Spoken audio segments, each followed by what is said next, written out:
Vida de los Santos del Van Butler, 22 de julio, Santa María Magdalena. La historia de María Magdalena es una de las más conmovedoras del Evangelio. Los evangelistas hablan de tres mujeres: la pecadora, María Magdalena, una de las mujeres que seguían al Señor, y María de Betania, hermana de Lázaro. La liturgia romana identifica a las tres mujeres con el nombre de María Magdalena, como lo hace la antigua tradición occidental desde la época de San Gregorio Magno.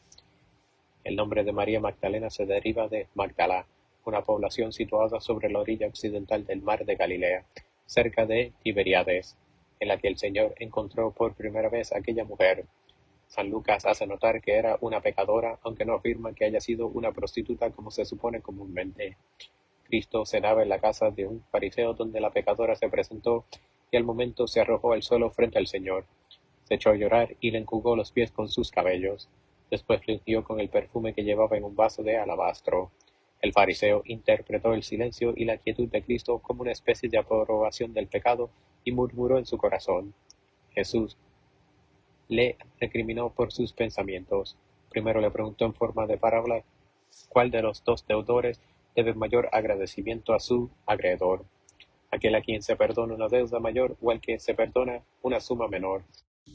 Y descubriendo el sentido de la parábola, le dijo directamente: ¿Ves a esta mujer? Al entrar en tu casa no me diste agua para lavarme los pies, pero ella me los ha lavado con sus lágrimas y me los ha enjugado con sus cabellos. Tú no me diste el beso de paz, en cambio ella no ha cesado de besarme los pies. Tú no me ungiste la cabeza y ella me ha ungido los pies.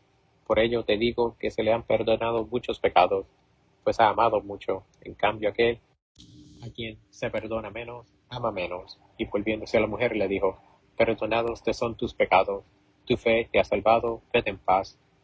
En el capítulo siguiente San Lucas habla de los viajes de Cristo por Galilea. Dice que le acompañaban los apóstoles y que le servían varias mujeres. Entre ellas figuraba María Magdalena, de la que había arrojado 7 demonios. Más adelante narra que en cierta población el Señor fue recibido por Marta y su hermana María. Probablemente las dos hermanas se habían ido a vivir a Betania con su hermano Lázaro, a quien el Señor había resucitado a petición de ellas. Marta, que trabajaba afanosamente, pidió al Señor que dijese a su hermana que fuese a ayudarla, pues María no se separaba un instante de Cristo para escuchar cuanto decía. El Señor respondió a Marta las palabras que han confundido y consolado a tantas gentes: Marta, Marta, te preocupas por muchas cosas y solo hay una necesaria. María ha escogido la mejor parte y no le será quitada. Así María, la pecadora, se había convertido en contemplativa. La víspera de la entrada triunfal de Cristo en Jerusalén, que había de preceder su pasión, Jesús cenó con la familia de Lázaro en Betania. San Juan nos dice que Jesús los amaba. En esa ocasión, María ungió nuevamente la cabeza y los pies del Señor y los enjugó con sus cabellos, de suerte que la casa se llenó del perfume de la unción. Tampoco faltó entonces quien criticase el gesto de María.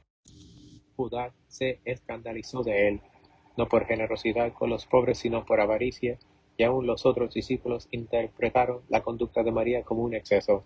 Pero el Señor reivindicó una vez más a Magdalena: dejadla en paz, ¿por qué la molestáis? Buena obra es la que ha hecho conmigo, porque a los pobres siempre los tendréis con vosotros, pero a mí no me tendréis siempre. Esta mujer ha hecho lo que ha podido, adelantándose a ungir mi cuerpo para la sepultura. En verdad os digo que donde quiera que se predique este evangelio sobre la faz de la tierra, se dirá lo que ella ha hecho por mí.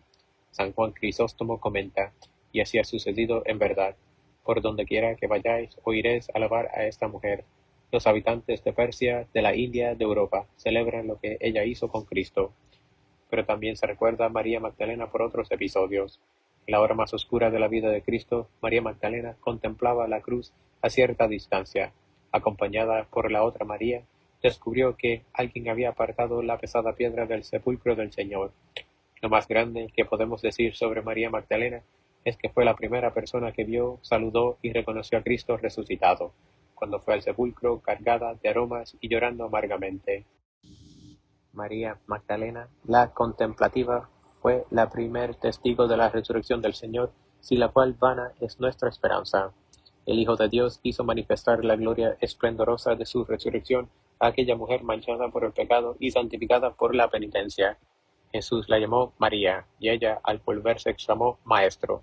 y añadió: no me toques, porque todavía no he subido a mi Padre, pero ve a decir a mis hermanos: subo a mi Padre y a vuestro Padre, mi Dios y a vuestro Dios. La tradición oriental afirma que, después de Pentecostés, María Magdalena fue a vivir a Efeso con la Virgen María y San Juan, que murió ahí. A mediados del siglo VIII, San Wilibaldo visitó en Efeso el santuario de María Magdalena, pero según la tradición francesa, adoptada por el martirologio romano y muy difundida en Occidente, María Magdalena fue con Lázaro y Marta a evangelizar la Provenza, y pasó los últimos 30 años de su vida en los Alpes marítimos en la caverna de la Sainte-Baume. Poco antes de su muerte fue trasladada milagrosamente a la capilla de San Maximino, donde recibió los últimos sacramentos y fue enterrada por el santo. La primera mención del viaje de María Magdalena a la Provenza data del siglo XI a propósito de las pretendidas reliquias de la santa que se hallaban en la abadía de Vézelay, en Borgoña, pero la leyenda no tomó su forma definitiva sino hasta el siglo XIII en la Provenza. A partir de 1279 empezó a afirmarse que las reliquias de Santa María Magdalena se hallaban en Vézelay, en el convento dominicano de San Maximín. Todavía en la actualidad es muy popular la peregrinación a dicho convento y a la Sainte-Baume, pero las investigaciones modernas, especialmente las que llevó a cabo Monseñor Duchesne, han demostrado que no se pueden considerar como auténticas ni las reliquias ni el viaje de los amigos del Señor a Marsella. Así pues, a pesar de los clamores de la tradición local francesa, hay que confesar que se trata de una fábula. Otra de las curiosas leyendas muy difundidas en la Edad Media afirmaba que María Magdalena era la prometida de San Juan Evangelista cuando el Señor llamó a éste para que le siguiera. Despechada al verse abandonada por su prometido, María Magdalena se entregó a todos los vicios, pero como no convenía la vocación de San Juan fuese la ocasión de la condenación de María Magdalena, nuestro Señor la movió misericordiosamente a la penitencia. Y dado que María Magdalena había hecho de la carne su mayor deleite, Cristo le concedió sobre todos los dones el don del amor a Dios, que es el mayor deleite espiritual.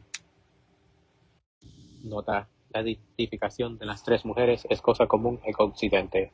Muchos escritores latinos, siguiendo a San Gregorio Magno, lo hacen así, aunque otros como San Ambrosio, San Jerónimo, San Agustín, San Alberto Magno y Santo Tomás no se pronuncian sobre la cuestión.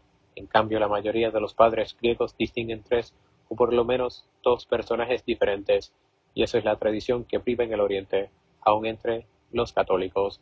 Por ejemplo, los católicos bizantinos celebran el 22 de julio a la María Magdalena del vaso de alabastro, y a las otras dos en otras tantas fechas diferentes.